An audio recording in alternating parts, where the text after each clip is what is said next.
Turkana, northern Kenya. And carcasses like these are a common sight due to the drought that has ravaged through the area for decades.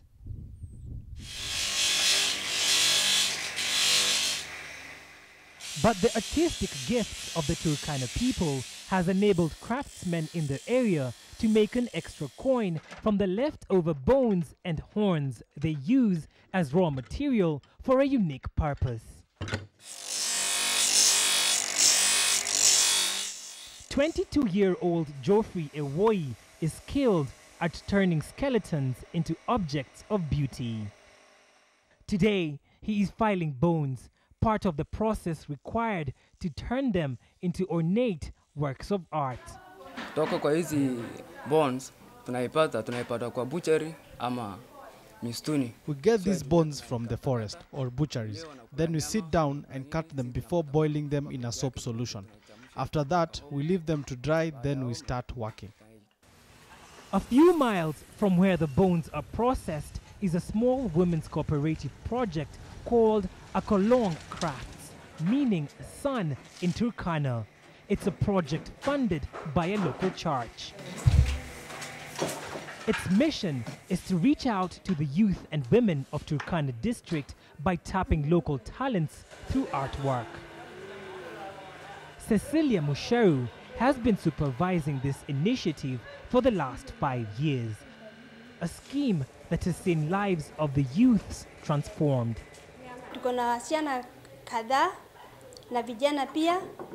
We have many boys and girls who have joined this group. The money they get has helped them to raise their living standards. Some have left after succeeding, while others are still with us. Changing the bones into bracelets, necklaces, and other items is an intricate process.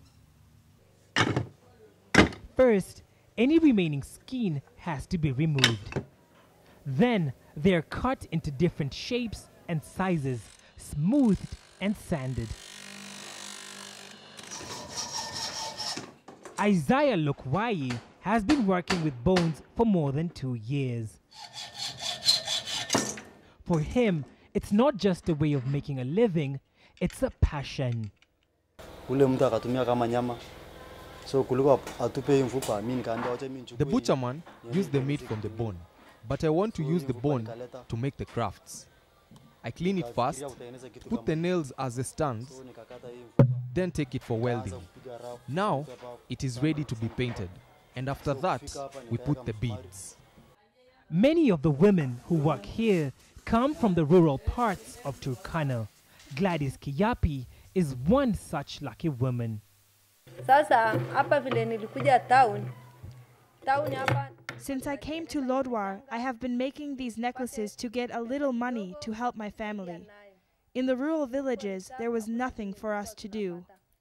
Doris Asimit, a local customer, expects this program to continue for a long time. I've decided to buy things here because I want to promote the economy of Turkana County. Yeah, and there's no need for me to waste transport to go to Kitale or Eldoret, Nairobi to go buy these things while we have availability of the materials in the area.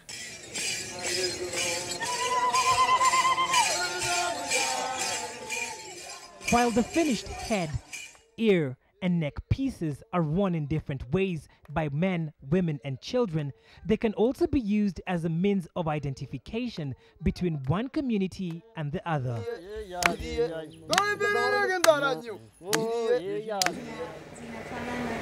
Besides jewelry, they also make a variety of household items.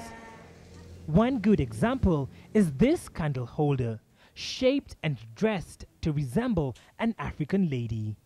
I'm just amazed by how innovative and resourceful they are in actually coming up with something like this, using camel bones. They've used the entire animal.